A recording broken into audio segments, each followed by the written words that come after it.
How's everybody? Good, how are you? I'm great. You staying at Jay's house or are you doing something? Yes, yes, I am. Exactly. All right, well, thank you. That was a quick. So what have you been up to lately with your life? Coaching. The only thing I know is baseball, so I'm trying not to screw that up. So, you know, throwing bullpens about every 2 weeks. I talked to Jay. We're trying to not blow any saves between now and January. See how that works for the next 5 votes. So if I can get that cleared up and not blow, maybe pick up 1 or 2, I think I might have a shot. Since you brought it up, how do you look at it going into the last time for ballot? Blessed. I'm on there 10 times. Not everybody gets that opportunity. So, you know, I'm blessed to be there. A lot of great names that go on there every year that come off, and you know, I'm happy to still be on there and have a shot. Jared. Two questions. One, kind of follow up on that. Do you think about like what it might be like at this time next year? Because the Hall of Fame is next week. You know, at this time next year, potentially getting ready for it. Do you allow yourself to think about that? Do you try to hold off on that until maybe January, then have a follow-up? I don't put much thought into it. I try to overwhelm myself with baseball things that I can control. But, you know, there's those moments where you get to sit around and think about those moments and what I would say in that special day. So, you know, it's not like it's not on, you know, it's not something I think about. I mean, what a special opportunity to possibly get into the Hall of Fame where so many awesome players have been. I mean, being 5 votes short, I mean, that's pretty close. So if that was, I mean, I would be lying to not say that I have practiced something I would say on this day. And a follow-up is that this year, Craig Kimbrell and Kenley Jansen passed you on the all-time saves list.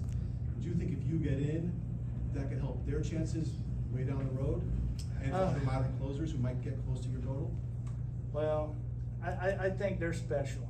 I think they are. They've had great careers. You know, I think when you compare errors and the errors that I played in compared to play, you know, I wouldn't want to disrespect them because they are really great players.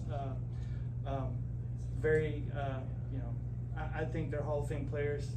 Needless to say, you know, I'm just happy to be named in that with them. They're great players.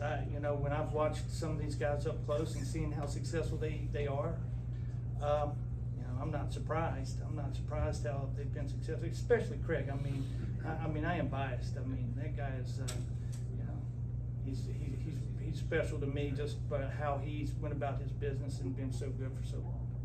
Zach. Have you thought of what hat you would wear if you did get it?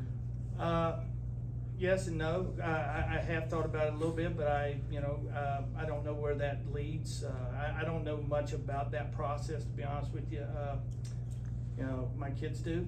You know, I have fond memories in a lot of these places.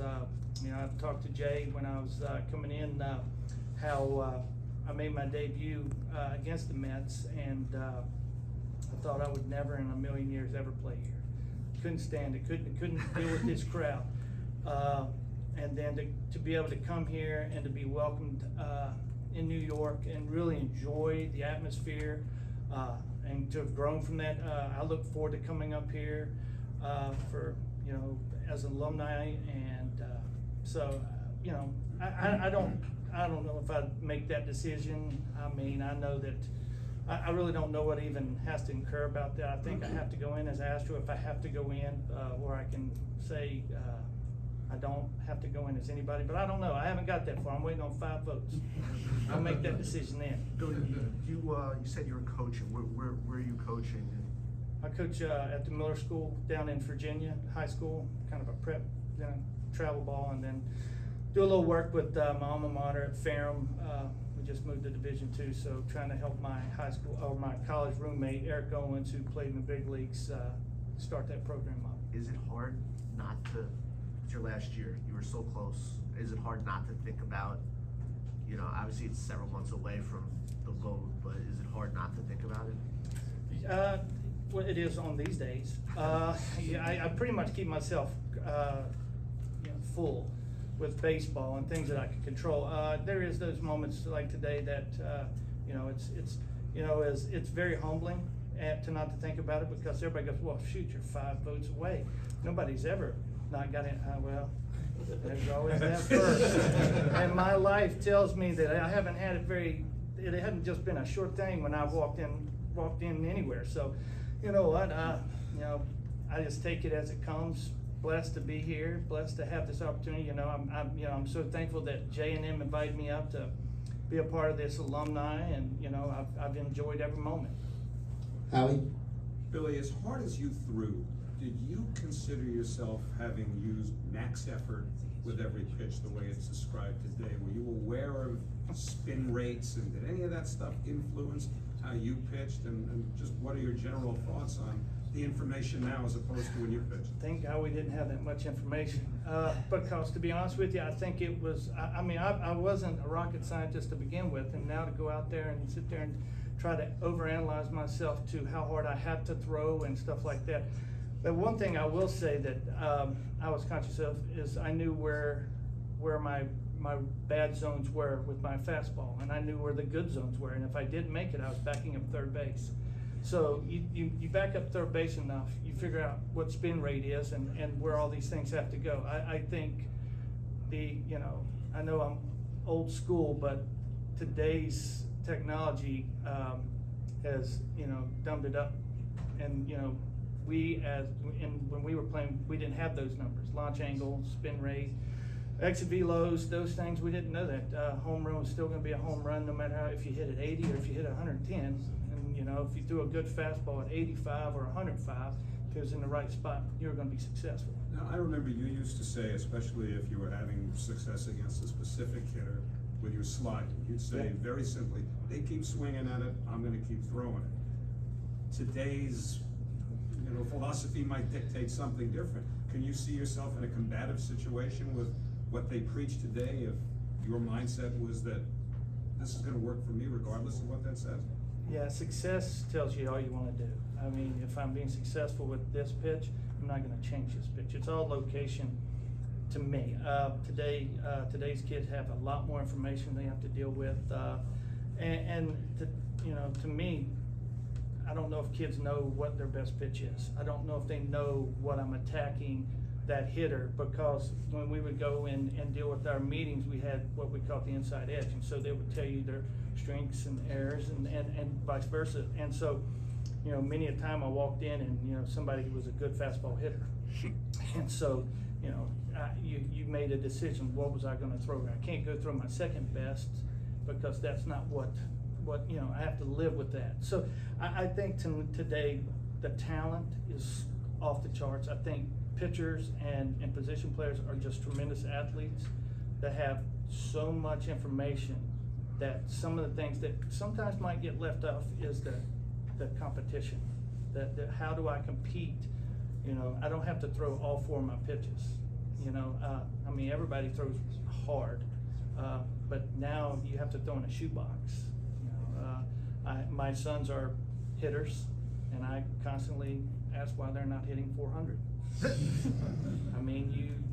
You have a smaller strike zone, more equipment you get to wear, more tack you get to put on a bat. Pitchers are, they don't get that luxury. So I think for pitchers, you have to be a little meaner, a little more defiant on throwing a ball up and in on a guy. That gets you maybe that corner that we were, when we played, we'd get a ball off, and depending on the umpire, you might get 2 balls off. So you knew these things. Now today it's tough. It's tough to be a pitcher. I don't think I could pitch in today's game. Dave? Billy, I know as a closer you're supposed to have a short memory, but when you saw the 5 votes thing initially that night, were you able to put that disappointment behind you pretty fast, or did it hang with you for a little? Well, it was very humbling. I'm not big for having a camera crew around me all the time, but in NBC Nightly News shows up, and I have to be very humble They're following me around. I'm running a practice. My kids know more about it, and you know, the first question of the day is, how you feel about being five votes short?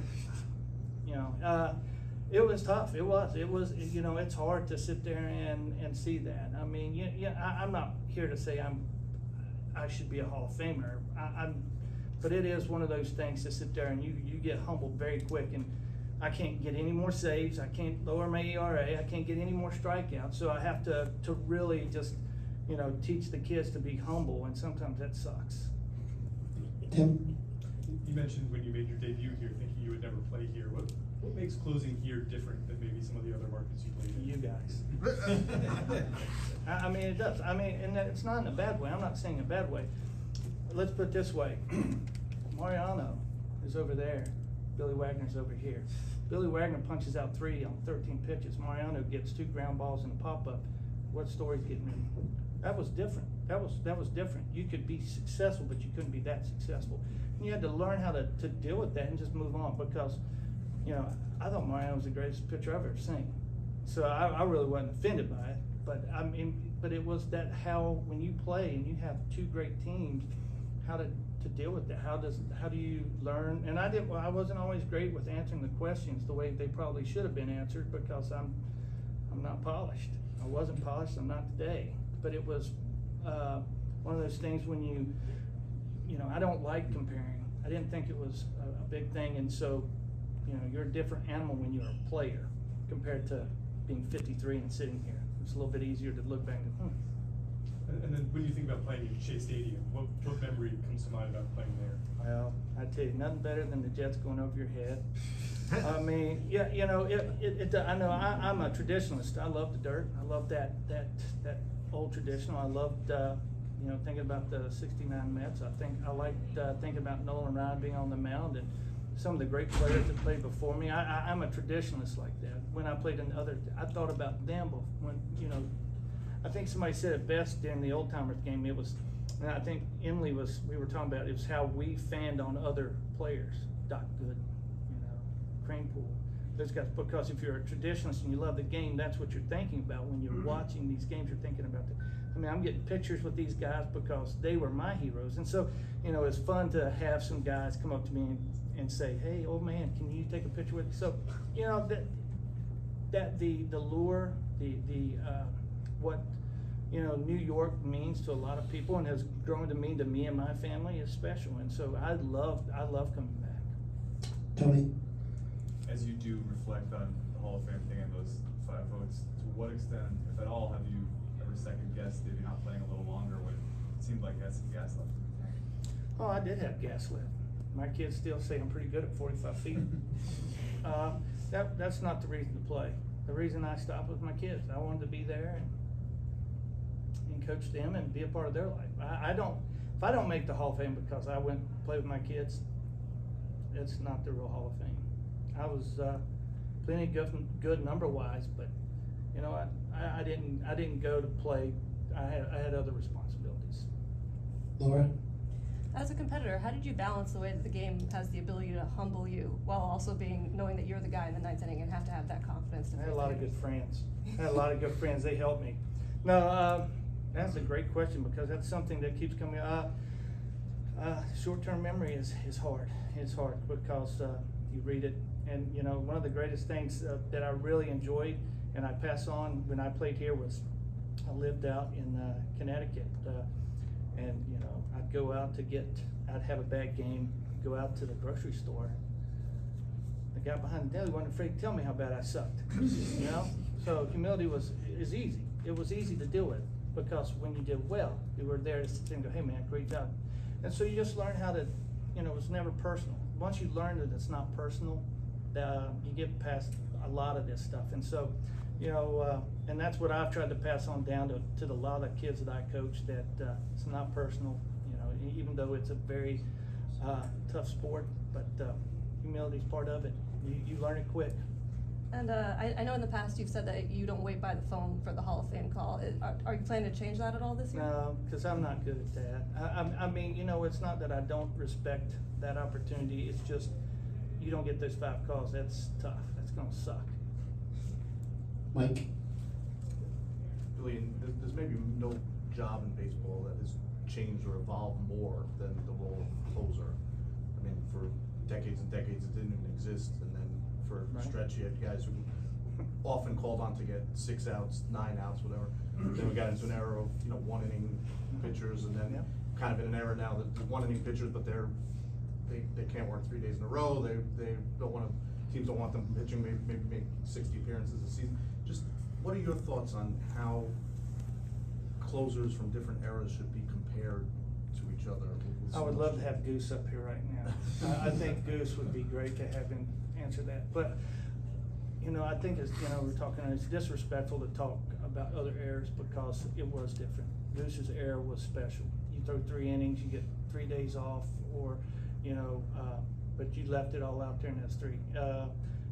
Eckersley came in and was 1 inning, started everything. And so you would pitch, and you could pitch 3, 4, 5 days in a row. So each era had their differences and how they were used. And this is no different, I think everybody complains about not having a closer till you don't have a closer. Nobody, I just think that's part of the lure of being a closer. It's going to change. It's evolving. I think the game's changed. I mean, starting pitchers don't go as long, and so your bullpen guys go a little different. I mean, it'll all come around, balance itself out. You still, at the end of the game, that 9th inning, you're the last guy. You get 3 outs. There's no net behind you. There's nobody coming in behind you. So anybody can do it, but not everybody can do it consistently. Everybody good? Thank you very much, Billy.